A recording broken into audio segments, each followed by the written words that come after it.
I can see you stalking camp counselors in the dark and wearing a skull mask to hide who you are and carrying a big old axe as well as a knife or two.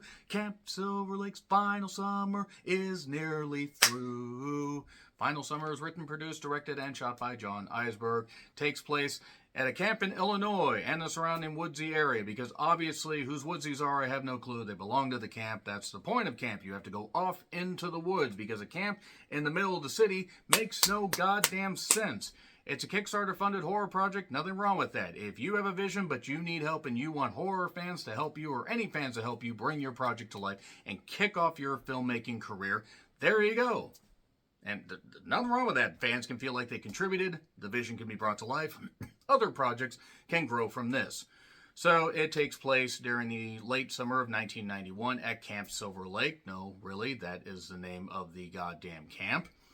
And the camp counselors are dealing with the immediate aftermath of a particular tragedy where Lexi, played by Jenna Cohn, was looking after some various children.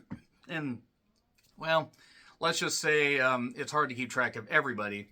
And this particular child was the son of the groundskeeper. Not groundskeeper Willie, but groundskeeper Cooper or groundskeeper Warren. Down on Scots Island, Scotland. And that tips off a series of events where, let's just say a little bit after that, the matriarch of the whole goddamn thing, I think you could say, the woman in charge of the whole thing, not Mrs. Voorhees, even though she really does look like Mrs. Voorhees. She tells the camp counselors, okay, the camp is going to be sold off to developers, but don't worry, you have one final night to get things together, you'll be paid, and everything will be fine. Just ignore the skull mask wearing, axe to grind maniac that is going to be hunting you down, that I know absolutely nothing about. Okay, so obviously it is taking inspiration and homage from the Friday the 13th franchise. And from the poster to the description to the way it's shot to the synth score to the skull mask to the axe, not machete, and the people playing the camp counselors being really dumb and not doing the smart thing and literally running in the opposite direction of the killer. And, okay, look, I've tried to be kind to this. The cast did the best they could. Obviously, this is a low-budget production. There was no way for this film to be anything other than a low-budget homage to Friday the 13th. But the one thing I do want to say is there's somebody that does want to chime in, and he's got to chime in now. Because the producer here was actually watching some of this with me. You were watching this and you kept thinking, why didn't they just use the music?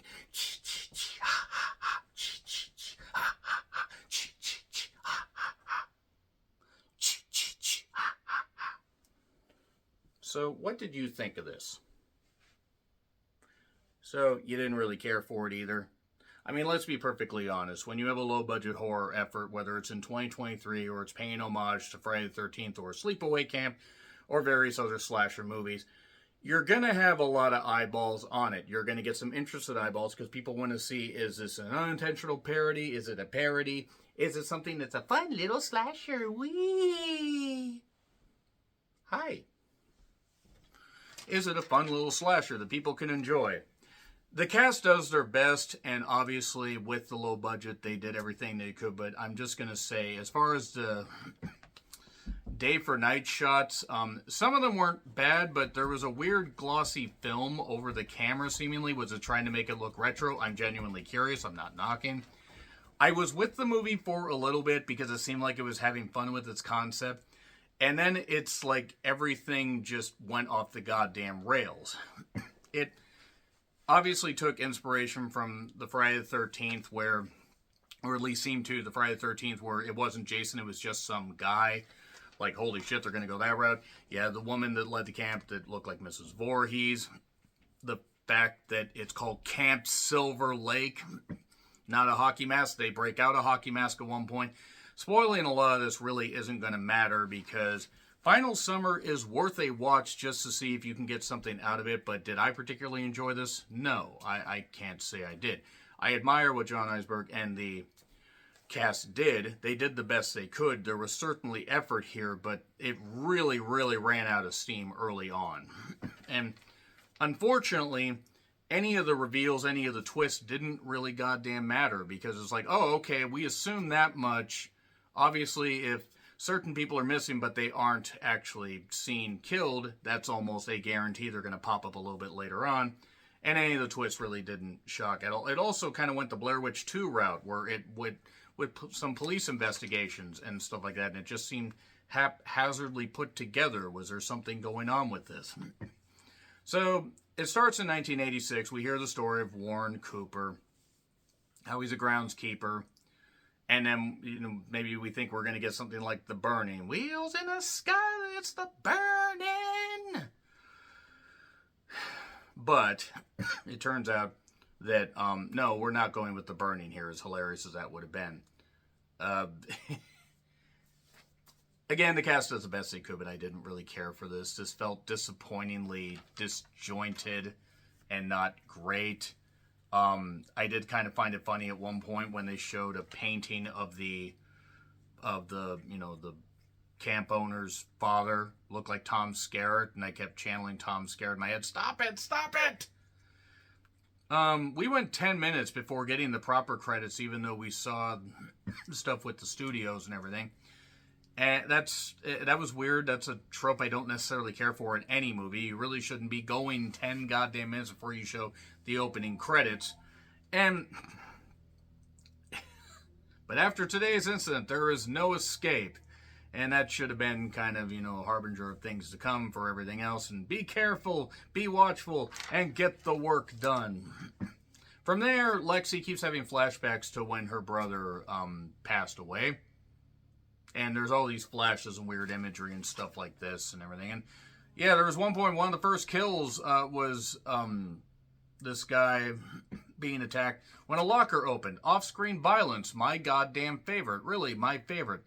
Lexi has a troubled home life. She implies that things are bad at home. And from there, we have a horror movie. I am going to get into spoilers. It's on Amazon for a few bucks. I threw a few bucks towards this because you know what? Even if a project isn't all that great, even if the finished project doesn't end up being to my liking, it's not good to torrent this stuff. It's good to fund these projects because you never know where somebody's going to start and somebody's going to go. James Cameron did one of the Piranha movies, and look at him now.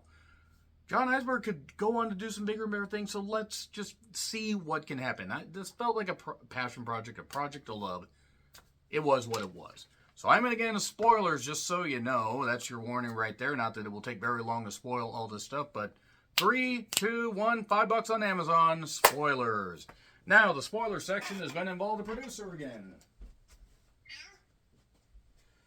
So you called it when the woman in charge of the camp was acting really goddamn weird. And then they were looking for a guy named Mike, and we never saw anything that happened with Mike. And oh my God, it was Mike that was the killer. You saw that coming. Hi. Hey. He has his claws in my face, by the way. Yeah, it ended up being Mike that was the killer. People got killed in silly ways. One person that could have easily dispatched the goddamn killer kept dropping the weapon or dropping any potential weapons. Everybody was just either getting axed or getting knifed, and it was just absolutely hilarious. Wasn't it hilarious? Hey, you're part of the review here too. Part of the crew. You're part of the final summer. Okay, fine. Let's get back to the review. There was some meta commentary where this almost feels like a horror movie. It's not like Jason is going to pop out, and that meta commentary landed with a resounding thud. Let me just say that right there. Yeah, they were looking for Mike, and then things just evolved. The day for night shooting, again, when you have a small budget, it is what it is, but some of it was glaringly obscene. The killer shows up 31 minutes in. There's a side story with this character, Peter, and Lexi. Peter likes Lexi. And the breaker box is messed up. What does that mean? Zero ambiguity there. Breaker box messed up. That's why the electricity doesn't work. Stuff just starts happening. And then people are getting axed. I wrote down this is not really going all that well. The kills are, I guess, at best okay. And sorry, Mario, but the axe murderer is in another castle. And there's a character named Mario that gets killed.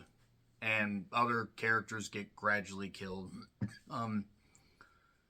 Lexi ends up... Lexi has something signed on, this sheet where it was a note like, oh, Mason died, and all of a sudden everybody else will die. They will know. But it wasn't Lexi that did it. It was a forged signature. The killer KOs Peter, ties him up by the pool. And it turns out that it's Mike. Why is it Mike? Because why not? Because he was a nephew of the woman that was running the whole goddamn thing. And she shot him because she was tired of him talking, seemingly. Or they had to rush the ending. And then she's in the pool trying to get Lexi to put a gun in her mouth, and keeps trying to drown her and do this. And then Lexi slashes her neck with a weapon. And earlier there was this little side piece of dialogue about, don't get the boombox close to the pool, otherwise it'll electrocute you. So she picks up the plugged-in boombox, playing, and shoves it into the pool and electrocutes the woman, seemingly.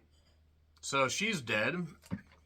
And only 3 are left. Peter, a character called Moose, I believe, and Lexi. And they don't know why. They don't know why she did it. Maybe she did it for the insurance money. Maybe she did it because Mason was actually her son and she was the lover of Warren Cooper.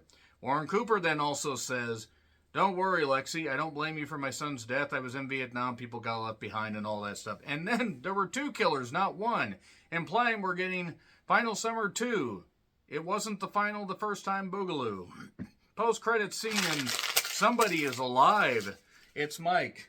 It's like they tried to go with the My Bloody Valentine 3D thing where somehow Jensen Ackles, or whatever the hell his goddamn real name is, was somehow alive at the end of that. Yes, sorry, spoilers. The movie's been out for about 14 years.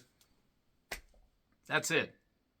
There were ideas. There was no real formation of them. They should have gone full parody, just had more fun with it. I'm sure it was fun to shoot, but this felt bland, disappointing. It didn't have the fun factor of the first couple Jason movies. So yeah, swing and a miss. Sorry, I'm not saying that John Iceberg can't go on to bigger and better projects, but it was what it was. So yeah, I'm sorry, F. I'm not saying don't watch it. I'm not saying, it doesn't get a recommendation, but as far as my personal belief, F. It gets an F. The producer even gives it an F. He's over here and he doesn't want to be off the little pillow over here. So, anyway, agree, disagree with what I said. Like, share, subscribe, Twitter handle in the description. I'm John Renthlan. I'll see you soon.